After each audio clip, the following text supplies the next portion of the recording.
cross over into it. And Moses, the servant of the Lord, died there in Moab, as the Lord had said. He buried him in Moab, in the valley opposite Bet-peor. But to this day, no one knows where his grave is. Since then, no prophet has risen in Israel like Moses, whom the Lord knew face to face. With all those signs and wonders the Lord sent him to do in Egypt, to Pharaoh and to all his officials and to his whole land. For no one has ever shown the mighty power or performed the awesome deeds that Moses did in the sight of all Israel.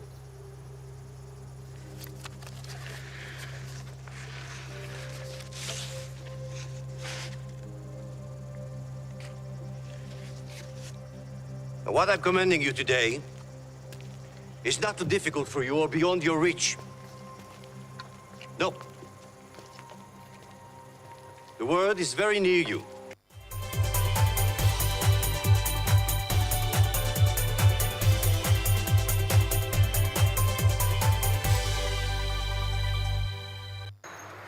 They are powerful and influential. They make decisions in politics, education, finance, agriculture, health, sports, and all aspects of human life. But the impact of their decisions falls on you, the common citizen. KUTV Primetime News Thursday. We ask bold questions and pursue answers to the core to bring you closer to the story. We couldn't have it any other way. Join me, Auma Evans, as I raise matters of social concern to raise your voice from the background to the foreground.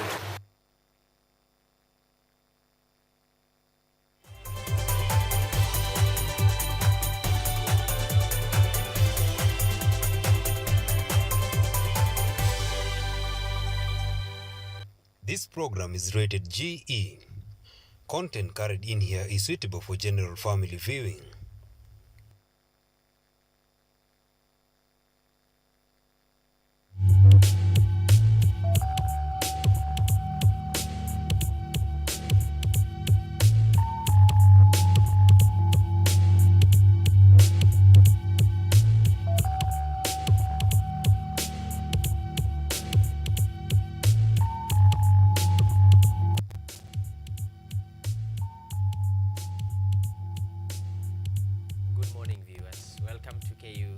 Elimu TV, yet another day that we are going to have a career talk, and I welcome all of you. My name is KAMIRI Samuel. I work with Career Track Africa, and today we are going to look at stages of career growth and development.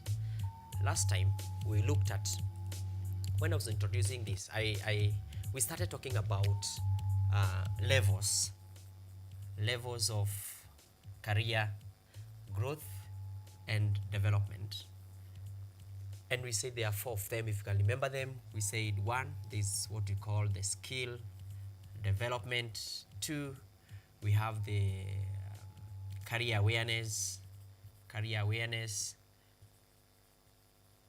3, we say the next level that you go, or the cycle, can also be cycles.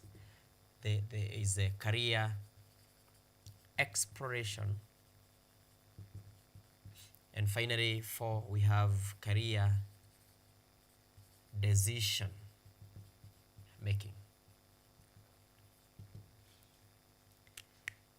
The cycle, because they take place at different stages.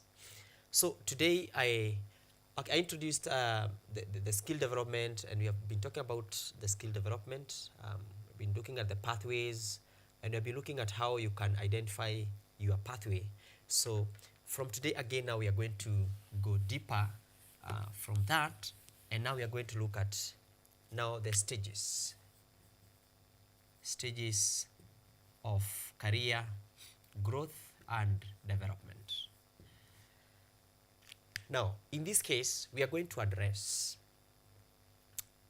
to the facilitators or to the teachers, to the parents. You need to understand. Now, that child has come to your class. how do you start growing the career for that child at that level? There are skills you need to instill or equip that child with. Remember, we don't teach competencies, we teach skills. Then from a set of skills, then someone becomes competent in a particular area. Then from, if you are competent, then you can align with a particular um, pathway or a particular career. So therefore, the first one that we look at is, let's look at the age. You have age between 3 years. This is where most of the skill development starts. So we have from age 3 to 6 years. You know, this is the early child education. This is where we have the skill development for this 3 to 6 years old child. What do you need to know about a 3 to 6 year old child? Now, this one has 4 stages. The stage number 1 is what we call is a cognitive and foundational skills. What that child needs at that level is what we call cognitive and foundational skills. Now, what are you expected to do as a teacher, as a facilitator in this case? Number 1 is, this is where you start developing, the child start developing critical thinking and problem solving skills.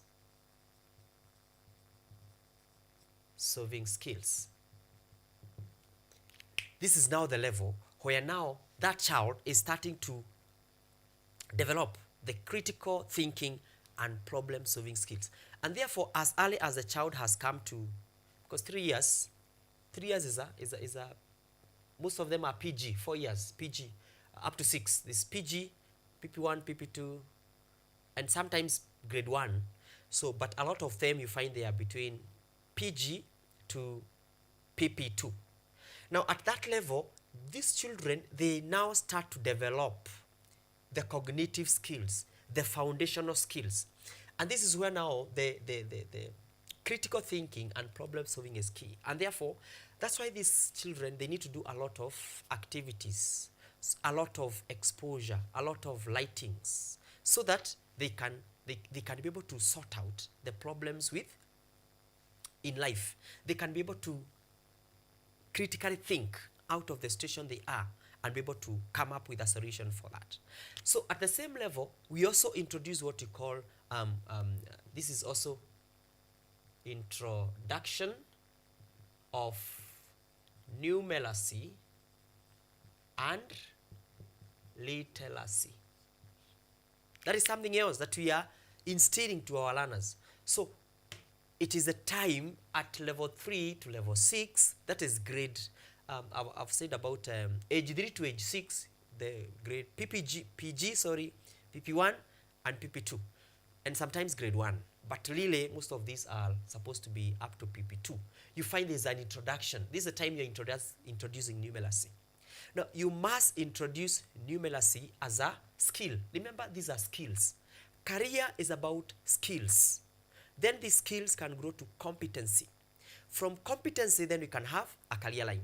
So if you're just teaching content, Molim, and you are not including the skill, therefore it will become difficult for these kids as they are growing in their career, as they are developing in their career. So if they miss that skill, then it will be hard for them to identify.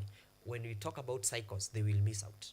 So therefore, you introduce the numeracy. Remember, numeracy skills is you start teaching them numbers and they relate those numbers into environment.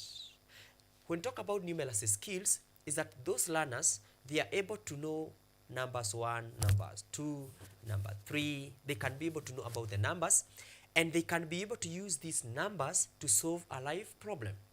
You can give these kids something to tally. For instance, they have pens, and the child will know that this is a problem at hand, and you need to solve this problem to fit, you have three holes maybe, and you have 4 pens. You want to fit 3 with 4 pens. How does that work? So it is the child to decide that I will have the 3 in the holes and then remain with 1, that is a numeracy skill. So literacy, again, remember this is the foundational for them to start talking, communication. Remember later we start again handling a lot of communication and collaboration. So if the literacy skill is poorly handled, how do they perceive letters? How do they pronounce letters? How do they project letters? How do they project sounds? So what you're doing at that level as a literacy skill, it must be well handled, because these are cognitive and the foundational skills. So we must ensure that you handle the numeracy and the literacy very well. Again, at this level, it is also the level that we are enhancing their memory and concentration. Enhancing memory and their concentration. It is at this level where engineers are made. It is not at age 40. It is not at age 23. No, this is the level. Because their memory, you must do activities that are enhancing their memory. And that's why a lot of these kids, they understand things. You're going to see that in form of art, in form of music. That's how they understand. Because you want to enhance their memory. So you cannot be an age 3 to age 6 teacher who is not artistic, who is not a musician, who is not an expressive person. You can't be. Who is not an empathetic person. Those are the characters I need to have as a facilitator at this age, so that you can enhance the memory for these learners. Remember, you are shaping the memory to a particular line of career. So you must ensure that it is well handled. Concentration at the same time, that these kids can stay for 10 minutes doing one thing. They can stay for 20 minutes doing 2 or 3 activities, and they can spend 30 minutes concentrating on one line of thinking. That is what you talk about concentration. Instead of doing this within a very short time, doing that one, instead of the other one, doing that one, because a career life is made at that line. When they start concentrating well, so you find that those learners who are concentration is well handled at this age, they end up being organized in their lives, they end up being structured in their lives, and they end up also making decisions better, because their memory and their concentration is well shaped, and therefore it becomes easier for them. So that is one when I talk about cognitive and foundational skills for this. Number 2, still at age 3 to age 6, this is what we call social and emotional skill. Social and emotional skills. It's something that, again, we're introducing to our learners. How do we do that? Now, we build emotional intelligence. This one, we are building emotional intelligence and what we call empathy. That's what we are building. Now, emotional intelligence, learners are able to be responsible and to control their feelings. This is the time we are teaching them. And I know sometimes here in our lessons for this age of learners is where you have a lot of feelers and a lot of thinkers. A child, emotional intelligence may be a bit low, so you find that they tend to miss they operate with any of the two. So, and we said an equation of behavior is always equal to feeling plus thinking. So if you tend to be skewed toward feelings, so your behavior will go down, or maybe it can rise. If you're working on more of thinking, again, your behavior will have an issue. So, and maybe as we continue, we are going to look at how can you manage a feeler and how can you manage a thinker. That child who just come in the morning and start crying the whole day, he doesn't look at people. He's just looks at the teacher, starts crying. So what's the issue with that child? What you need to build with that child is an emotional intelligence in that child. So at the same time, empathy. Empathy is when you are, let them understand the feelings of people. They can understand how the other person is going through. They can understand the behavior of the other person and what is contributing for that person to operate or behave the way he or she is behaving. It's about empathy. And they can be able to be engaged and control their emotions well. So that level is where you are building social and emotional skills for those children. So, and that's why we advocate. I did advocate as a career expert that facilitators who are handling these learners, you must also be have a well-balanced social and emotional skill. Don't operate with a lot of fear. Don't operate with a lot of command. Don't operate with a lot of force. But have a moderation so that the social and emotional skill you're putting to these kids, you're instilling to them, can be of benefit to them. Again, don't be so extreme. Don't be so extreme. And you know what I mean. So teachers, facilitators, you must ensure that you have a balanced social, emotional skills for these learners. At this level still, we are also doing the communication,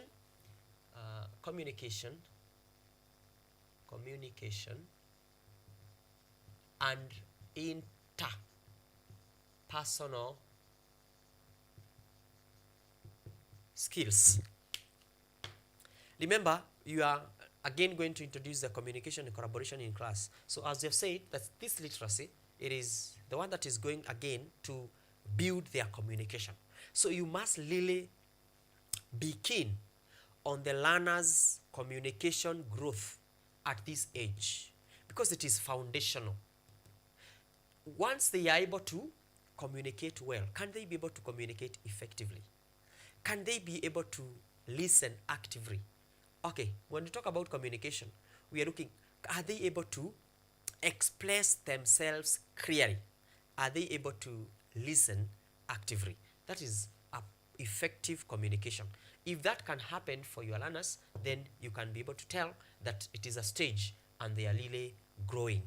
Then their interpersonal, this communication, how do also they relate with others? How do they talk to their mates? How do they communicate with the choice of words that they make as they're speaking to their friends and all that. So, and number 3, we also encourage collaboration and teamwork. At this level, we also encourage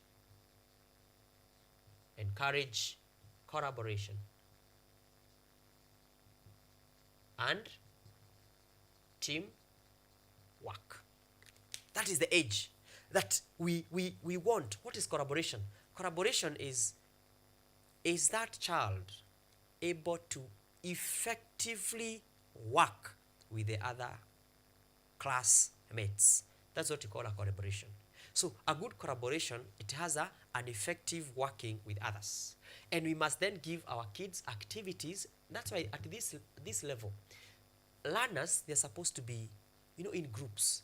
Encourage a lot of group work. Because at that time is when we are building foundational skills for them to have a career. Then we have the team work, because once they're able to collaborate, if they can work effectively together with others, what are we teaching them? We are teaching them to work as a team. So a good teamwork comes from effective collaboration. Effective collaboration comes from good communication. Good communication comes from proper literacy skills. You need to connect as teacher or our facilitator so that you can handle that level at a very, very well and all that. So 3, again, still at age 3 to age 6, because I say there are 4 things that you have to, 4 or 5 things that you are going to do. At this age again, it is the creativity and innovation. Creativity and innovation age. And remember, you are starting to expose your learners to create new things. What is creativity? Creativity creativity is simply, you're able to get the original picture and you're able to think outside the box. There's an imagination. So creativity and imagination, you're able to original picture, original image, originality of something, and then out of that you're able to create something new. So that is what we call creativity and innovation, or creativity and imagination. And at this level, these guys are we want to make them very creative. Remember, we want people who can think outside the box. So how do we do this? Several ways that you're able to do this in class. As a teacher, you have to use a lot of this is what we call LOL. This is what we call the LOL of play-based learning. LOL of play-based learning.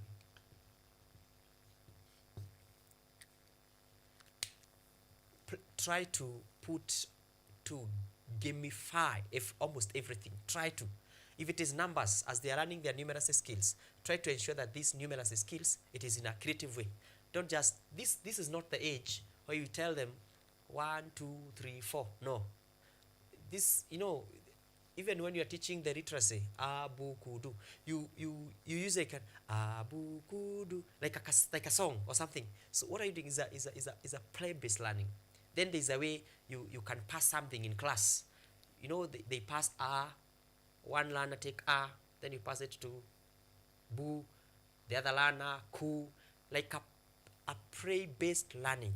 So any ECD teacher who is not using this method, you are messing up with our children.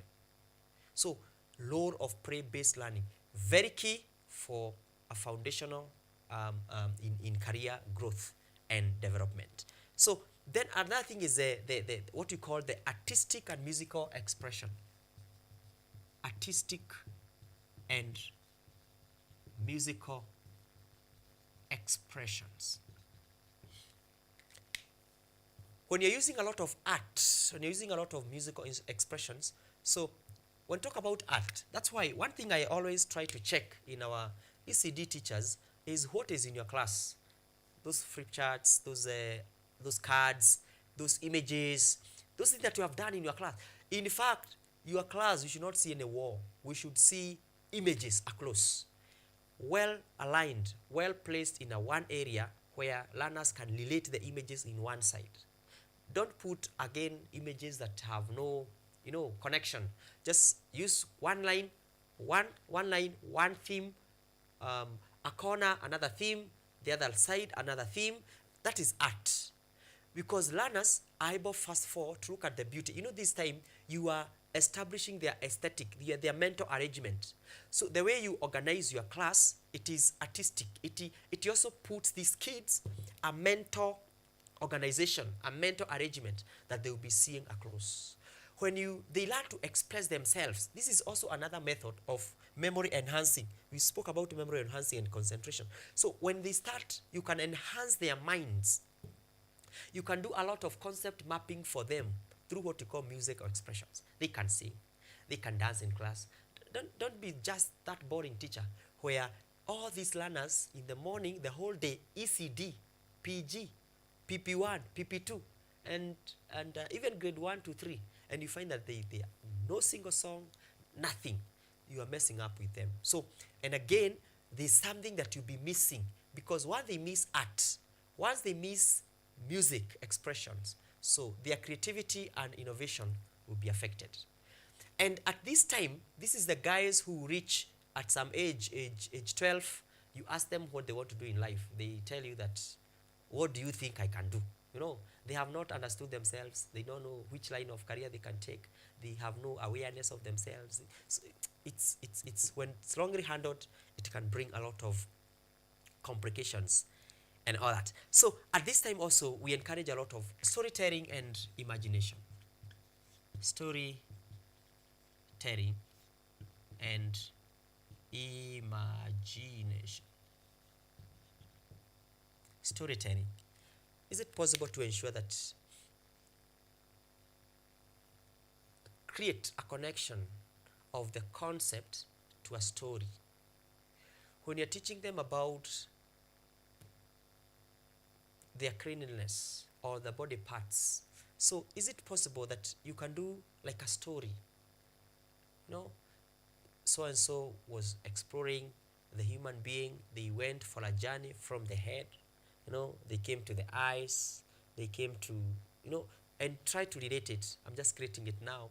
So, and I know a teacher must be very creative, a teacher must be very innovative, especially at this level, because you want to these guys to be imaginative for the same creative and innovative. So storytelling, it's good because it enhances the creativity and innovation. So imagination, once you are creative, once you have that originality, you have the original image, how do you develop something new from the original picture? Imagination. That's what we call imagination. So, and therefore this imagination, we ensure that our kids, we let them think. Sometimes teach these learners how to think outside the box. And this is why you tell them, yes, you have never gone to Mombasa, but what do you think? How is Mombasa? Let them explain. Let them give you. They're imagining. They can create an image in their minds. Remember, when we are doing this stage, creativity and innovation, one thing that really comes out is what we call mechanical skills. What is mechanical skills? Mechanical skills is when you are able to figure out a solution in form of an image. And that is what creativity and innovation does. The reason why we are poor problem solvers, it is because, or somebody is a poor problem solver, is because he or she has low mechanical skills. In other words, he or she has no mental picture of the outcome. You have a problem, but you don't have a mental picture of the solution, and therefore it becomes hard for you to implement. The reason why we are able to implement something, it is because we have a mental picture of that solution. It is that mental picture is what we call a mechanical skill. You're able to interpret a problem into a solution as an image. So when you miss that image in your mind, then you cannot solve a problem. So this is what I say. Once you go to countries like China, India, Japan, and America, Canada, they concentrate a lot with mechanical skill. They concentrate a lot with mechanical skills. So once you concentrate a lot with mechanical skills, so you find that you are able to develop something new, something that has never been seen. You're able to come up with that. And that's why most of Americans, maybe most of those countries, they're able to come up with new things, and we ask ourselves, how? It is because at this foundational level, it was well handled to ensure that we engage or give our learners mechanical skills. That is, their creativity and their innovation is well and highly covered. At this level, we go to, again, number 4 of the same stage. So the level 4 of the same stage, and in this case we are talking about the motor and physical development. Motor and physical development. This is a stage where we are having the motor and physical development. Remember, this is when we are teaching our learners 3 years how to hold a pen, how to scribble, how to do, how to, all those. And they are very key because how a kid later in life manage to control their body, you know, the reflexes, the coordination and all that. How you coordinate your body, it is also dependent on how that teacher handled this age. And therefore, because this is at a very vibrant stage, we must ensure that the motor and physical development for our kids are well done. So remember, this is when they are doing the fine and gross motor skills. This is the fine and gross motor skills. No, how now they are trying to hold a pen. Earlier, they could hold the pen like this and they are trying to draw and you find it can't. So, and that's why you need to give a lot of things, and then you can tell the learners to color. So you find from day one, the learner will just color like that. No, we are trying to focus on the fine motor skills. So then you do the same shape, a smaller one, but you find now they are trying to do like that. Finally, you can do even a smaller one, and you find that guy has done it perfectly well, like that. So you are focusing on the motor and the physical development. So, and you do that by those drawing skills. Let them scribble, let them scribble, let them scribble, let them scribble, let them scribble. And as they scribble, then you can tell them, from whatever you have done here, can you identify, maybe you can identify what? Something like a shape, you can identify like this one, you know, what is that? You can ask them what is that. You can concentrate on something like that one, and you can call that an egg. You know, you can concentrate on different shapes. You can just concentrate on that. Ask her what is that. Probably they are going to note things like that. So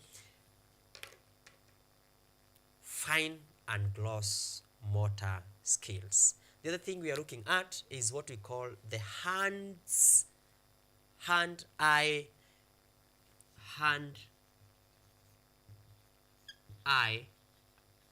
coordination. Hand-eye coordination activities.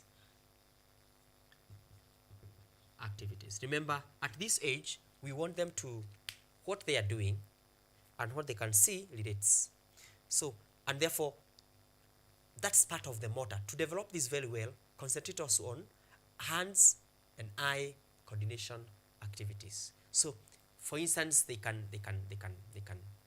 move, you know, the way you can move them, the way can they be able to see, or you can put your finger like one, they say one, you do like this, they do two, in the air, three. So that is a coordination, an eye activity and hand coordination, which is very key for them. And then finally, on that level, we talk about importance of physical play. This is what we call importance of physical play. Kindly don't close those learners. You know, they need to kucheza, they need to pray a lot, encourage a lot of praying a lot, because it is the motor and physical, the coordination. There are so many people today, if you are doing the a chorus in music and we start moving, you know, allow me just to make like a step. There are those guys, you know, you have to literally hold their hands, they're adults, and you move with them. You know, what is the issue? Is the motor and physical development. When you go to those people who play pool, you know, you try to find those guys who are hitting the ball, pa. Then once you hit it, you find that they are trying to go with it until it gets in. If it misses, they do an action. You know, I guess you know what I'm talking about. So those are it shows that there's an incomplete development of motor and physical movements. And therefore, there's a lot of physical, there's a lot of movements, so that it can ensure that their motors are well grown and developed. Now, there are so many practical applications and assessment that you can do at this level to ensure that you, the teacher, you, the parent, sees that this is going on. And what you can do, you can use what you call a skill building worksheet and an activity. You can do what we call a skill, allow me to write it somewhere.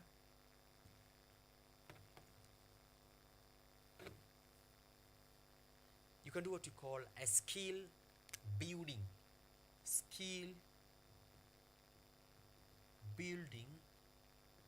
worksheet. A skill building worksheet and activities. This is very key, because you are going to look at your child between 3 to 6 years, have all this in place.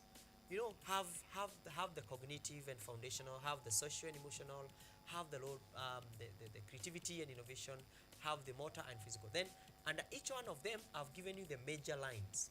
Look at which activity are you doing in class or at home to build the critical thinking and problem solving. Which activity, this is just a sheet, you can just do like that. So here you list them. For facilitators or teachers, this is still part of a rubric. This is a rubric because rubric is simply a tool for measuring the progress of a child. So this is still it can still be a rubric. Then you look at the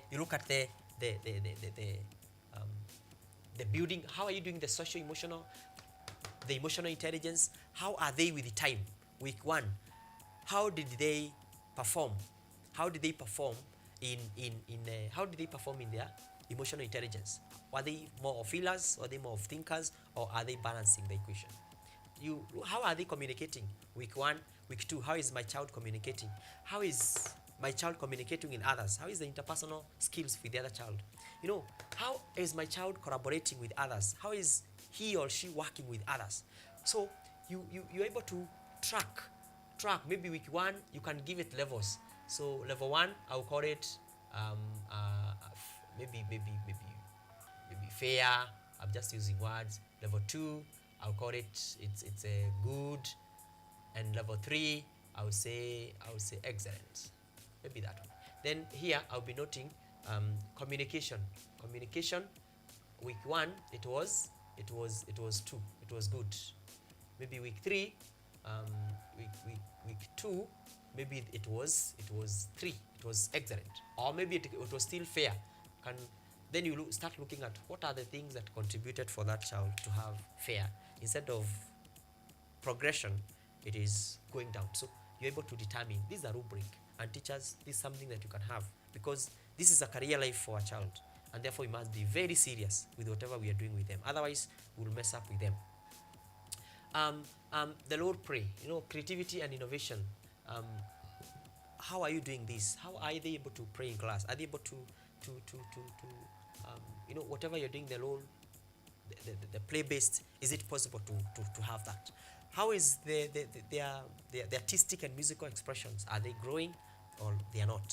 So how is their storytelling? How is their imagination? So when you come up with this, you're able to, with a skill building worksheet and activity, it becomes possible for you to understand the progression of every learner, which is very, very key. So a lot of times you can also use a lot of observation. I'll use a lot of observation. That's an activity. Use a lot of observation because at these kids, because the other thing that you can use like psychometric assessment, but remember you need to develop a psychometric assessment that is very light for these kids that they can understand. And at this level, if you are to do a psychometric assessment, you can only do it in form of images, in form of objects. They're able to understand and relate, not words, a lot of words, because remember, their literacy, their numeracy is still very, very low. So that's actually the first level that we can have, the first level that you can have for our learners, age 3 to age 6. And therefore, it becomes very key and very important for us to develop it. I'm going to level 2, to stage 2.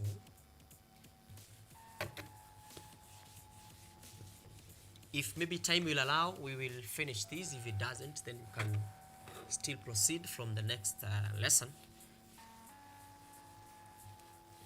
So let me to handle, just to introduce the next stage, which is the stage which you call the laying foundation. Now this is the stages of laying foundation. We are laying foundation for future career. We are laying the foundation for the future career. Now, this now we are talking of age 6 to age 12. They overlap because you find age 6 is like a transition age. It's like transition age. So age 6 to age 12. Now, what happens at that age? So one, there are few skills that you need to develop these guys to have, is what we call now, this is a lot of now academic and cognitive. Academic and cognitive skills. Academic and cognitive skills. So we are going to change. The first one for these guys, age 6 to 12, was cognitive and foundational. So now this one is cognitive and academic, or academic and cognitive. Because we talk about cognitive skills, we are talking about the skills like mechanical, we are talking about administrative skills, we are talking about numeracy skills, we are looking about literacy skills, and so forth. So those are cognitive skills. Now, in this case, how do we need to do this? Number one, for you to build a cognitive and academic skill for every learner, we start by developing inquiry-based learning. So this is the time now we start using, we developing inquiry-based learning. EBL. Now, I think for teachers, you need to know that we have inquiry. We have different teaching methodologies. You can have like you have like PBL. We have like this is the problem. We have the project BL. We have like IBL.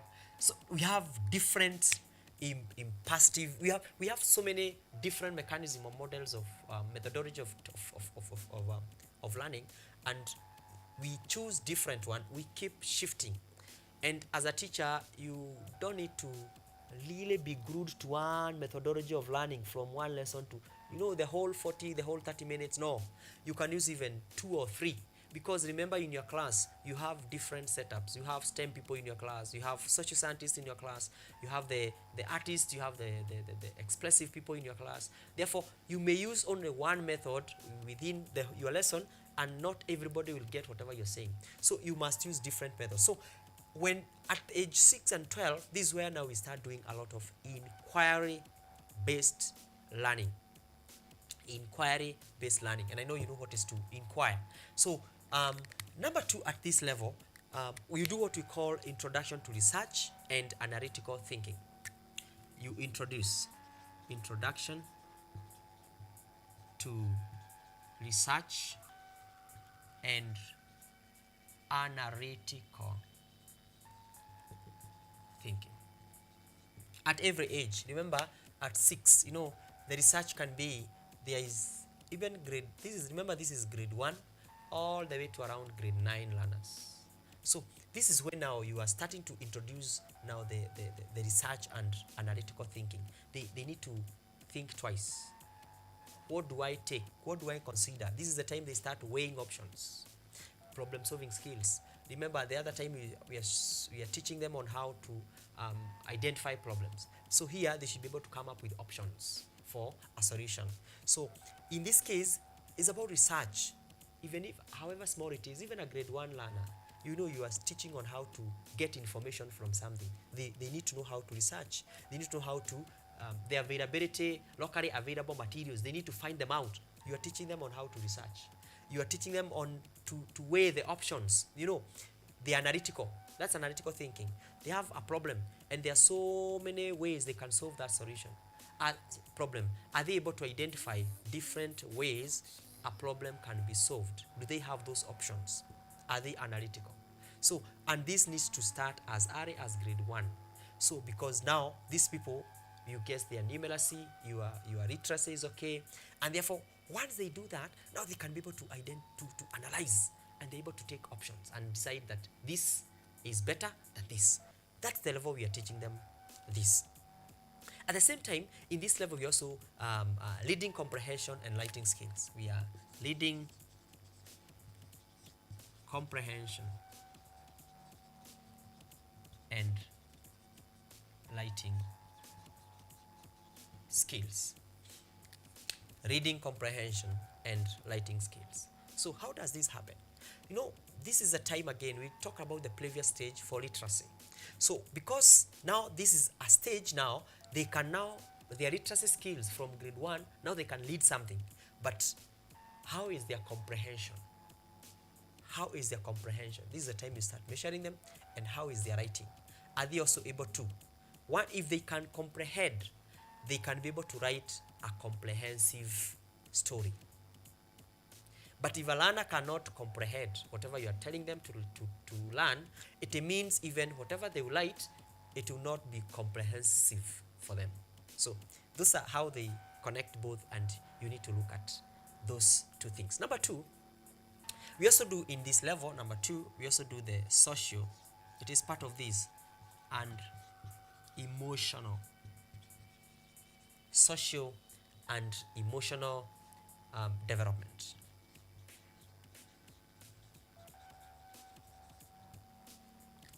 But now, of course, it is at a different level, because initially we had at a lower level, but now in this case we are going to a higher level of solving this. So how does that happen? You need to teach these learners on the conflict resolutions and peer interactions. That is one.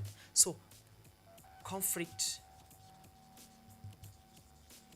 resolution and peer interaction.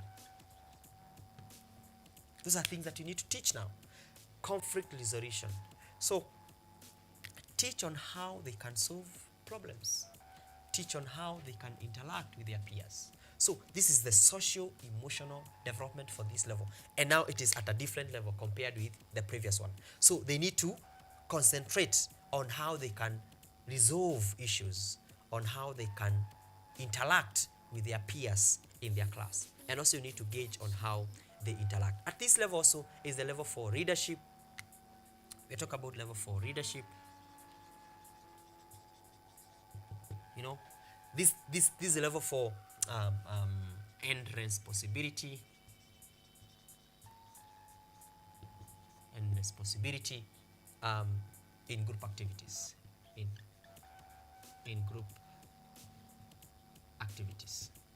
So where you start now engaging these guys for leadership, can they be able to be responsible? Can they be able to set their own rules? Can they be able to set them and follow their own rules? Are they able to come up with a responsibility journal in class? And are they going to say, if anyone misses of this, so this will be the consequences? So those are some of the social-emotional development that you can create with these people. And also you can cultivate self-discipline and time management. So self-discipline and time management. This is the time now, because already you have taught them about leadership and responsibilities. So can they be able to set those rules and follow them without you being there? It means that their self-discipline is good. So if are they able to plan for their time, and if they plan for their time, are they able to follow according to the plan that they had? That is a good time manager. So therefore, that is the second level for age 6 to age 12. And once it is well handled, then you expect that these guys will be good learners and will be good students. So allow us to stop at that level. We will continue from there next time. Thank you so much, and keep watching Elimu live at KUTV. Thank you so much.